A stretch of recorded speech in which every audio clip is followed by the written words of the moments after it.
Gay. Oh, so freaking gay. Touching tips and shower twisting and gay and just stinky gayness. This anime's gay. Hey, did you know something? The summer that Hikaru died is gay? To be honest, I have no clue this anime is gay or not. I only first heard about this anime. Oh my god. What the fuck are you doing? Who the fuck is banging? Oof. It must be gay sex. Okay, but as I was saying, I have no clue if this anime is gay or not. I only first heard about it a couple days ago, and I decided to watch it today.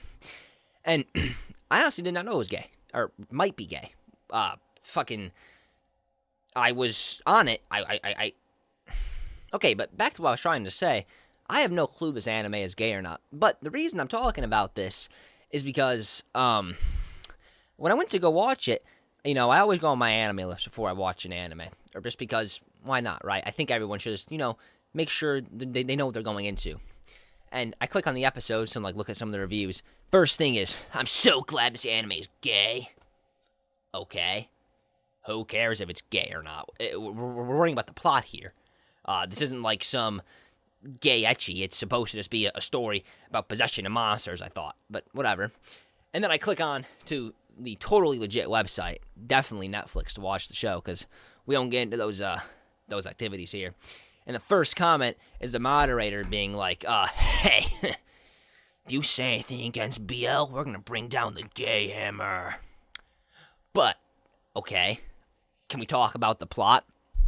And to be honest, I think that's a shame. No one's talking about the story. And I think the story is actually pretty good from the first episode. If you're on this side, you'll be like, oh yeah, it's gay, it's so gay. Yeah, I love gayness. Or you have people on the other side be like, dude, this shit might be gay. Just might be. I'm fucking dropping it. Pfft. Can't catch me around that stuff. But to be honest, I watched the first episode and I looked at the wiki and a few other Reddit posts from a couple years ago or whatever, or a couple months ago from the manga. I don't get what people are even talking about. I don't even think the anime or manga is even that gay. I think they're just innuendos of BL. I don't know why people are acting like it is straight up nuts to straight up nuts and tips to tips. I don't think there's any of that. I just think there's innuendos of it. But anyway, enough about that, because people need to stop talking about if it's gay, if it's not gay. People need to actually talk about the plot. The summer that Hikaru died is about the summer that Hikaru died. Wow, that's crazy. Who would have thought? But Hikaru came back to life. He was missing in these mountains for about a week, and to everyone around him, he seems normal. He seems like Hikaru. But to his best friend, Yoshiki, I believe his name is, he knows something is wrong. He knows this isn't Hikaru, and asks him just bluntly, yo, you aren't Hikaru, are you? And he drops his ice cream and he goes down on him. Whoa.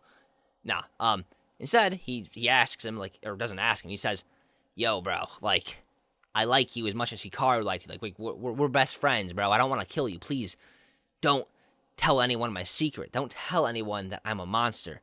And Yoshiki, having to deal with his best friend being fucking dead and possessed by this weird monster thingy, it goes along with it. He says, sure. Of course, letting a monster possess your best friend might not be the greatest idea. Fucking obviously. And we see throughout the episode of this weird organization that seems to know about whatever this monster is and specializes in dealing with them. But we'll save that for later. Oh my god, another bang. What the fuck is happening? But Hikaru, or whatever is possessing Hikaru, just starts hanging out with Yoshiki still. And as the episode progresses, Yoshiki is starts getting conflicted. He's like, dude, alright, I may have made the wrong decision, but I still don't want him to leave me. I don't want to lose my best friend. Horrible decision, mind you. Later on in the episode, this old lady, who I guess can differentiate from humans and monsters and can see what he is, freaks out, just completely freaks out. And later that night, Hikaru comes in and straight up completely kills her, turns her into red paste. And the episode ends off with that secret organization that I talked about super long ago, not 15 seconds ago or anything like that. Ends with them figuring out, like, hey, this small-ass village has a monster here. We gotta take care of it. And that's so far the gist of the plot. While that so far is just the plot, you really gotta watch it to appreciate it, in my opinion.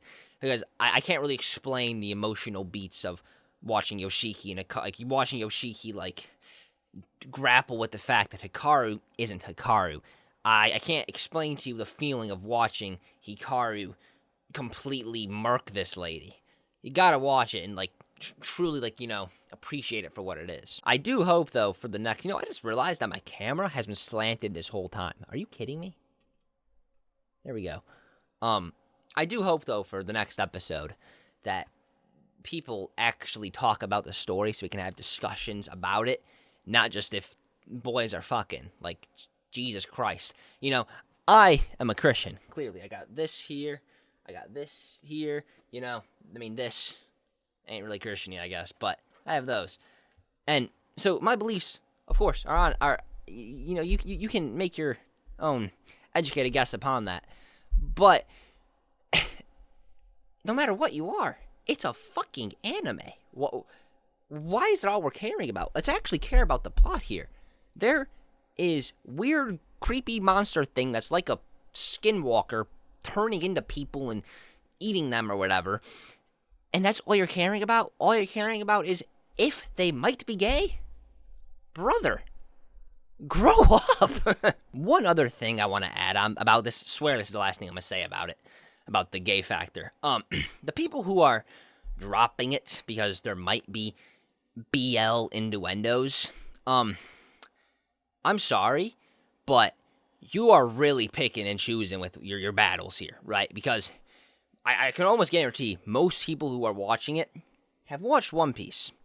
One Piece has Kamabaka Kingdom, which I believe verbatim translates into Transvestite Kingdom. There's Bon Clay even, too, who's a part of that kingdom, but he is literally gay. And even another manga behind me, Bleach. Bleach has that one super flamboyant Espada. I don't know if he's canonically gay or whatever, but I mean, it's pretty much implied, let's just say. And even in other animes and mangas too, like Hunter x Hunter, Fate, all of them have, not all of course, but a lot of them have gay characters or innuendos of characters who are like that.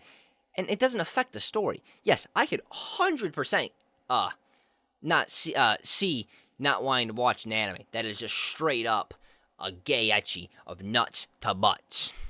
But just because there might be a slight innuendo of a few characters, it shouldn't affect anything. Because if you're gonna, bro, can that dog shut up? Whatever, you're gonna hear it. I don't feel like redoing this. Basically, if you're gonna apply that logic to this anime, you gotta apply it to One Piece. Yeah, I guess it might not be the main characters per se, but it's not like it's a big deal or anything. They're straight up not doing anything. But anyway, with that, this really wraps up the video. I don't got much else to add to it. I just wanted to say that I think it's dumb that's all that people are talking about it, because it honestly has a pretty good plot, at least so far. So I think you should check it out.